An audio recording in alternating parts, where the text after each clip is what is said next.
நம்ம வீட்டில் இருக்கிற பழைய பொருட்களை தூக்கி போட்டுட்டு புதுசாக வாங்குறதுக்கு பதிலாக வீட்டில் இருக்கிற சில பொருட்களை வச்சு நாம் அதை புதுசாக மாற்றிக்கலாம். ஃப்ரிட்ஜில் கத்தி வைக்கிறதுக்கும் வெங்காயத்துக்கும் என்ன சம்மந்தம்? 1/2 கிலோ வெங்காயமாக இருந்தாலும் அசால்ட்டாக அறியலாமா? அது எப்படி அப்படின்றதையும் இந்த வீடியோவில் பார்க்கலாம். Welcome to Ashi creative kitchen. இந்த மாதிரி நம்ம வீட்டுக்கு யூஸ் பண்ணக்கூடிய லைசால், ஹார்பிக்கு இந்த மாதிரி பாட்டில்கள் காலி ஆயிடுச்சுன்னா தூக்கி போட்டுருவோம். அதை நம்ம ஒரு யூஸ்ஃபுல்லான விஷயத்துக்கு தான் பயன்படுத்த போகிறோம். அது என்னன்றதை பார்க்கலாம் வாங்க. முதல்ல நான் இதில் காலியான லைசால் பாட்டிலை எடுத்துக்கிட்டேன். அந்த பாட்டிலில் இந்த மாதிரி கத்தியை சூடு பண்ணிவிட்டு இந்த மாதிரி கட் பண்ணிக்கிறேன். உங்களுக்கு டிசைன் வேணுனாலும் போட்டுக்கோங்க, இல்லைனா அப்படியே பாதியாக கட் பண்ணிக்கோங்க. அந்த பாட்டிலை உங்களுக்கு டிசைன் வேணுன்னா அதுக்கேற்ற மாதிரி நீங்கள் வரைஞ்சிக்கலாம். நான் முதல்ல ஸ்டிக்கரை பிக்காமவே அப்படியே கட் பண்ணிவிட்டேன். லாஸ்ட்டாக கட் பண்ணலாம் அப்படின்னு சொல்லிவிட்டு நீங்கள் முதலையே ஸ்டிக்கரை எடுத்துகிட்டு அதுக்கப்புறமா இந்த மாதிரி பாதியாக கட் பண்ணுறதா இருந்தாலும் சரி, இல்லை டிசைன் போட்டு கட் பண்ணுறதாலும் சரி, நான் கட் பண்ணும்போதே ஏதோ ஒரு கோணலாக போகுதேன்னு பார்த்தா அது அழகான ஒரு ஷேப் மாதிரி வந்துடுச்சு. அதுக்கப்புறமா அடியில் இந்த மாதிரி ஆணியை சூடு பண்ணிவிட்டு ஹோல்ஸ் மாதிரி போட்டுக்கிட்டேன். இதை எதுக்கு யூஸ் பண்ண போகிறேன் அப்படின்னு பார்த்தீங்கன்னா, இதை ஒரு ஹோல்டர் மாதிரி தான் யூஸ் பண்ண போகிறேன். அதுக்கு மேலே நீங்கள் கலர் பேப்பர் எதனா ஒட்டினா இருந்தாலும் சரி, இல்லைனா ஏதாவது கலர் பண்ணுறதாலும் சரி, நான் நெயில் பாலிஷை வச்சு டிசைன் மாதிரி சின்னதாக ஸ்மைலி மாதிரி கொடுத்துக்கிட்டேன். இந்த ஹோல்டருக்கு பின் சைடில் ஒரு ஹோல்ஸ் மாதிரி போட்டுக்கிட்டேன். நான் ஒரே ஒரு ஹோல்ஸ் போட்டேன். நீங்கள் 2 ஹோல்ஸ் போட்டுட்டு அதில் நூல் கட்டி தொங்க விட்டாலும் விட்டுக்கலாம், இல்லைனா பின்னாடி ஒரு டபுள் சைட் டேப் ஒட்டி அதை வாஷ் பேஷன் சிங்க் ஏரியாவில் ஒட்டிக்கலாம். நான் இன்றைக்கி ஹேங் பண்ணுற மாதிரி தொங்க விட்டுட்டேன். இதில் ஹஸ்பண்ட் யூஸ் பண்ணுற ஷேவிங் செட்டை தான் நான் போட்டு வச்சுருக்கிறேன். பார்க்குறதுக்கு ரொம்ப அழகாகவே இருந்துச்சு. இந்த ரீயூஸ் ஐடியா உங்களுக்கு ரொம்ப பிடிச்சிருந்தா ஒரு லைக் போட்டு பாருங்கள் ஃப்ரெண்ட்ஸ். எப்படி இருந்துச்சுன்னு சொல்லிட்டு கமெண்ட்லேயும் சொல்லுங்கள். இதனுடைய பாதி பாகத்தை இன்னொரு விஷயத்துக்கும் யூஸ் பண்ணேன். அதையும் என்னன்றதை கடைசியாக பார்க்கலாம். நெக்ஸ்ட் இப்போ என்னன்றதை பார்க்கலாம். நம்ம கிச்சனில் யூஸ் பண்ணக்கூடிய இந்த மாதிரி மர ஐட்டங்களை இந்த குளிர்காலத்தில் பூரணம் பிடிக்காமல் பாதுகாக்கலான்றதை பார்க்கலாம். இந்த மர சாமான்கள் மேலே, அதாவது மரக்கரண்டி ஆகட்டும், இல்லைனா இந்த மாதிரி சப்பாத்தி கட்டைகளாகட்டும், எல்லாத்து மேலேயும் ஒரு மாதிரி மையம் பூத்த மாதிரி ஆகிடும். அந்த மாதிரி இல்லாமல் இருக்கிறதுக்கு அது மேலே ஒரு டீஸ்பூன் அளவு உப்பும் லெமன் பாதி எடுத்து அதை வச்சு நல்லா தேய்ச்சி கொடுங்க. நல்லா தேய்ச்சிட்டு அதுக்கப்புறமா கழுவிடுங்க, இல்லைனா கழுவிட்டு நல்லா தொடச்சிடுங்க, இல்லைனா ஒரு வைப்பிங் கிளாத் வச்சு தொடச்சி எடுத்துடுங்க. இந்த மாதிரி ஸ்பாஞ்ச் மாதிரி இருக்கிற இந்த வைப்பிங் கிளாத் வச்சு தான் நான் இன்றைக்கி தொடச்சி எடுத்துக்கிறேன். தொடச்சி எடுத்த பிறகு நமக்கு வீட்டில் எல்லா வீட்லேயுமே இருக்கும் விளக்குக்கு ஊற்றுற விளக்கெண்ணெய். நல்லெண்ணெய் ஊற்றாதீங்க, விளக்கெண்ணெய் எடுத்துக்கோங்க.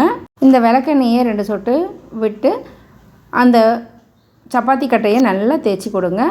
உருட்டுற கட்டையிலையும் நல்லா தேய்ச்சிட்டு எடுத்து வச்சிங்கன்னா அது மேலே பிடிக்கிற பூஞ்சான் மாதிரி இருக்கும், அந்த மாதிரி ஆகாமல் இருக்கும். இதே டிப்ஸை நீங்கள் மரக்கரண்டிக்கும், நம்ம தோசையெல்லாம் ஊற்றும்போது இருக்கக்கூடிய அந்த கரண்டிக்கும் கூட நீங்கள் யூஸ் பண்ணலாம்.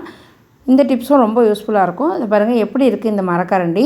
இதுக்கும் இதே உப்பு கலந்த அந்த லெமனை வச்சு தான் நல்லா தேய்ச்சி கொடுக்குறேன். தேய்ச்சிட்டு கூடவே குட்டி டீஸ்பூன், மர டீஸ்பூன்லாம் இருக்கிறீங்க, அதையும் நல்லா தேய்ச்சி கொடுத்துட்டு தொடச்சிட்டு அந்த எண்ணெயை தடவி விடுங்க.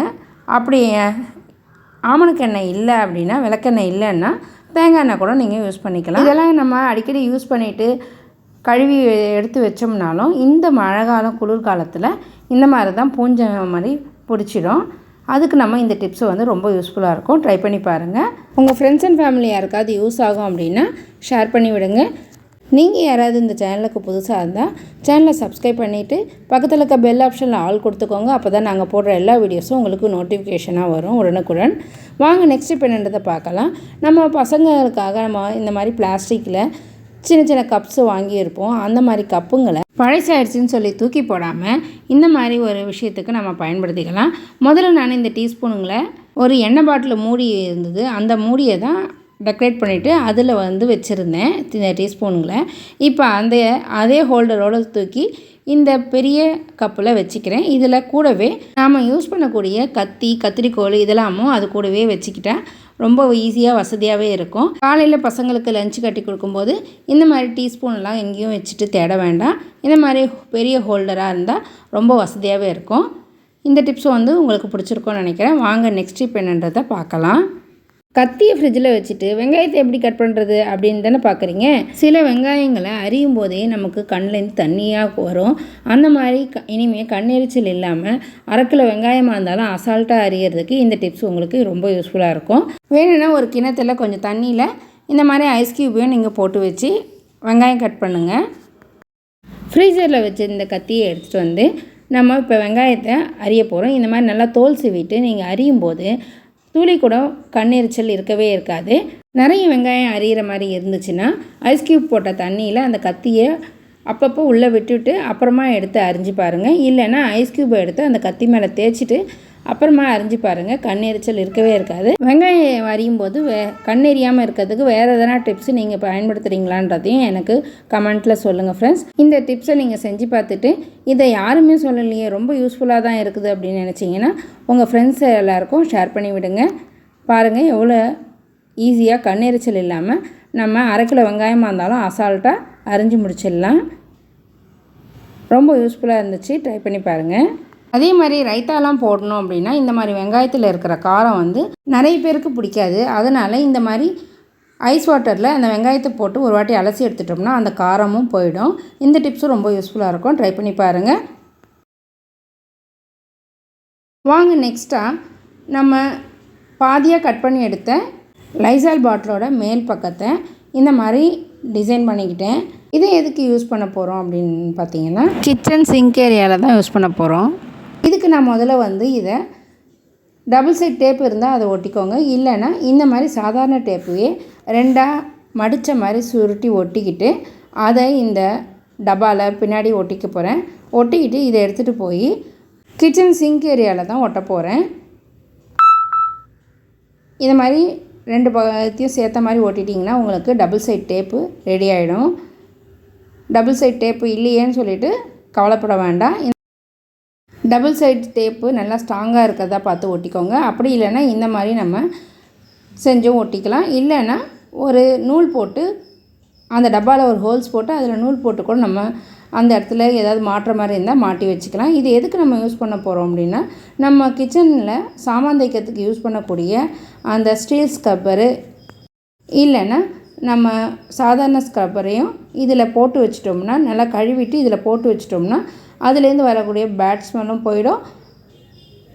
அந்த ஸ்க்ரப்பரும் நல்லா காஞ்சி நம்மளுக்கு ரொம்ப நாளைக்கு வரும். இந்த டிப்ஸும் வந்து ரொம்ப யூஸ்ஃபுல்லாக இருக்கும். இந்த ரீயூஸ் ஐடியா எப்படி இருக்குதுன்னு சொல்லிட்டு கமெண்ட்டில் சொல்லுங்கள் ஃப்ரெண்ட்ஸ். பொங்கல் கிளீனிங்காக நான் செஞ்ச இந்த ரீயூஸ் ஐடியாலாம் உங்களுக்கு ரொம்ப பிடிச்சிருக்கும்னு நினைக்கிறேன். பிடிச்சிருந்தா ஒரு லைக் போடுங்க. மறக்காமல் சேனலையும் சப்ஸ்கிரைப் பண்ணிவிட்டு பக்கத்தில் இருக்க பெல் ஆப்ஷனில் ஆல் கொடுத்துக்கோங்க ஃப்ரெண்ட்ஸ். அப்போ தான் நாங்கள் போடுற எல்லா வீடியோஸும் நோட்டிஃபிகேஷனாக வரும். தேங்க்ஸ் ஃபார் வாட்சிங். பாய்.